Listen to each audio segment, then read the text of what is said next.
Jai Hind. The Vice Chancellor said, energy is required. Jai Hind. It's really a privilege, great to be here on a platform of TEDx at the Kalinga Institute of Industrial Technology today. And I'm really privileged to be here. So today is a very apt topic which is there, which talks about change which impacted a journey. And I'm going to speak about it from my own personal life experiences, and I'll narrate two events which transformed my journey and my life. But essentially these references are being made for the Gen Z, the youth of our country, so that they can possibly pick up these two events and thereafter look at transforming their lives, because your eagerness, your enthusiasm, your excitement, your energy is the one which is going to transform our present into a better future for our country and the world. The first event which came about for me was very early in life when I was a teenager. I always held a dream of living a life in uniform and serving the nation. I was pretty okay in academics. I was pretty fine in outdoors. And I was very, very cocky of cracking the examination to join the National Defense Academy. At about 16 years of age, I applied for National Defense Academy, cracked the written examination with ease, and with the same cockiness, I walked into the Service Selection Board, where over a period of 5 days, there is a 360-degree evaluation which takes place of a person. They actually vet you completely. And obviously, because I was cocky, possibly not well prepared, I was rejected. Not only I was rejected, I was dejected. But possibly I had not learnt my lesson yet.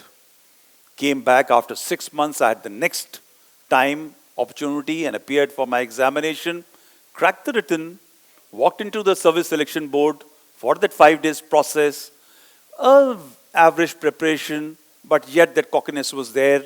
And I was rejected, obviously, the second time. This was the time of shock to me. Living my dream in uniform, which I had thought about every single moment during my growing years, was becoming a distant dream, a very distant dream. And that is the time a time for introspection came about. And I realized that you must have passion and dream, but you need to power with hard work and diligence.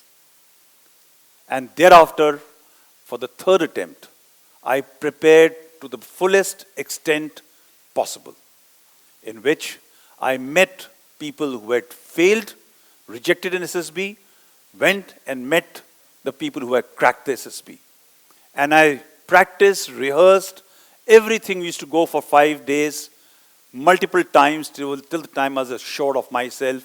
And the third time I passed my written examination and cracked the Service Selection Board to succeed and pass out successfully and crack my written, physicals, medical, and of course the interview.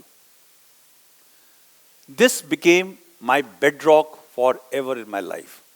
I always had passion and the dream to serve the uniform, and I backed it up by hard work and diligence for every day in my life and continue to do even today. What happened? I joined National Defense Academy in January of 1982, all of 17 and a half years old. 4 years of tough, challenging training process, including a year in Indian Military Academy, ensured that I was able to get over this process because of this quote, unquote, passion and dreams need to be powered by hard work and diligence. At 21 and a half years, I passed out with the President's Commission to serve the Indian Army and the country, a desire of all, an envy of many. I turned out to be an adult and an officer of responsibility at 21 and a half years of service, of age. Thereafter, this same change, this transformation, this quote, kept embedded in my mind, and I was able to serve as an infantry officer, time of isolation, deprivation, in variety of terrains because of this very, very purpose in my life. I served 7 tenures in Kashmir Valley, starting from 1990 when things were absolutely bottom rock in Kashmir Valley, with terrorism happening all over the place, till the time, in recent time, I was made in charge. I was the leader, I was made the commander of the most prestigious organization of India, and that's called Chinar Corps, to look after Kashmir Valley, fighting the enemies outside and also fighting the enemies within, to bring about peace and stability in that environment. This facet of passion and dream, to power it with hard work and diligence, is what empowered and enabled me. When I was about 40 years old, I was given the responsibility of commanding my own battalion called 9th Battalion, the Sikh Light Infantry, onto the Siachen Glacier, where the temperatures dipped down to -25 in summers and beyond -50 in winters, at an elevation of 19,000 to 22,000 feet, where oxygen is just not there. And the winds suck out your oxygen from your lungs. Avalanches want to bury you, crevasses want to open up and take you inside. Siachen Glacier sought lives for itself. But this very purpose, to do my job with hard work and dedication and diligence, ensured that my battalion came out nearly scratchless, and we were showered with awards and, of course, recognition in the entire hierarchy. The President of India, Dr. Abdul Kalam, visited my battalion at this point of time. The second transformational change which happened to me, again, fortunately for me, happened very early in life. I was all of 22 and a half years old. 1 year into my commission service, we are posted opposite the Chinese. I was serving my battalion, in my battalion, very early, at an elevation of about 14,000 to 15,000 feet, high altitude area, extremely cold, where you required 2-stage acclimatization to just barely survive.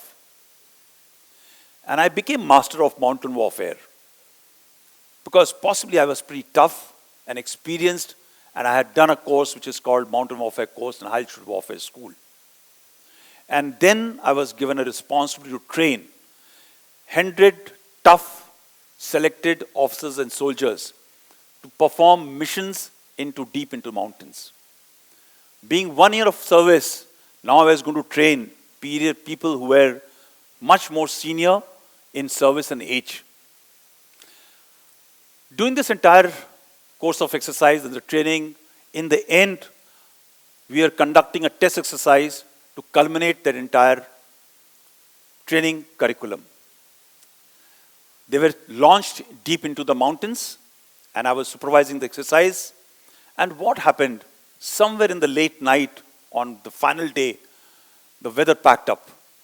There was a blizzard, the snow started falling, not exactly falling, but flying parallel into your face, disallowing you to see, and night fell. Suddenly, the exercise became a mission for survival. And as teams started trickling inside, we heard a bad news that one team, comprising of 4 men, led by an officer, was struggling. There was a soldier who was injured, and they're walking slowly. While we were able to evacuate them, but then we learned that a soldier who had moved ahead to seek assistance was lost. It was night, it was tough, and we knew the soldier, if not found well in time, is going to die by the morning. Orders and protocol were very clear. Till the time weather doesn't improve, no searches which we launched. Because such a search team is going to land up in the similar situation and possibly be dead by the morning. The area was fractured with cliffs where somebody can take a fall in the night because you couldn't see. All of that 1 year service, 22 and a half years, you had to take a call of disobeying the orders or follow the order through. I possibly at that moment of time the junior most in service, but yet most experienced in operations and mountain warfare, took a call to break the orders and the protocol. I picked up some volunteers, did not inform my hierarchy, and walked out with the search team.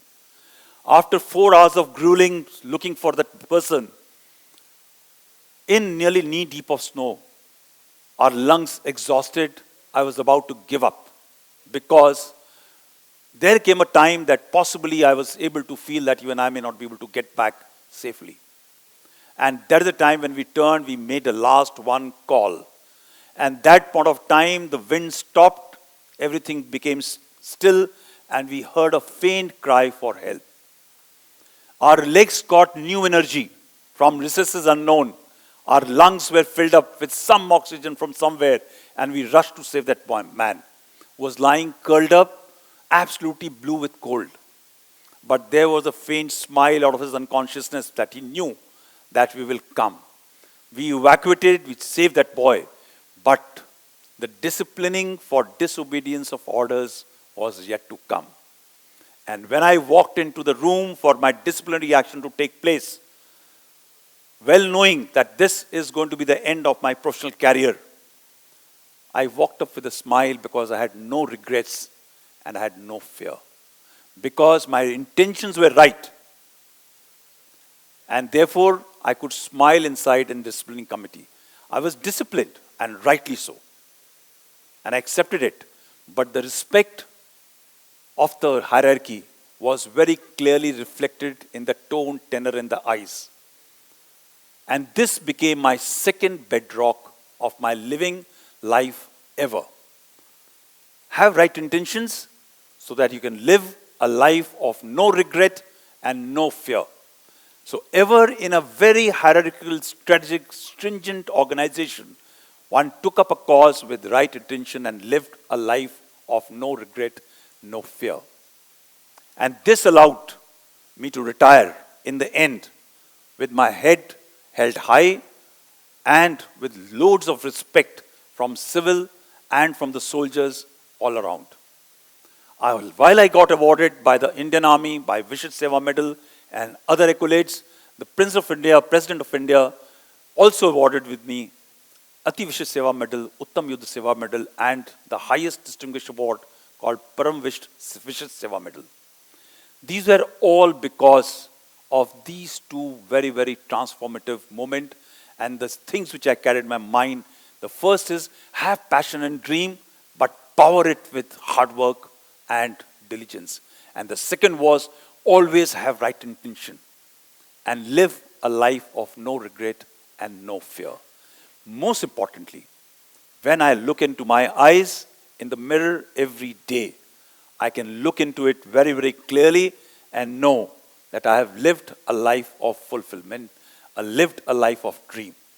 And then came a time which was an ultimate honor which happened, is that a person, an author, a renowned author, decided to write a book on me, which is something which I guess everybody dreams of.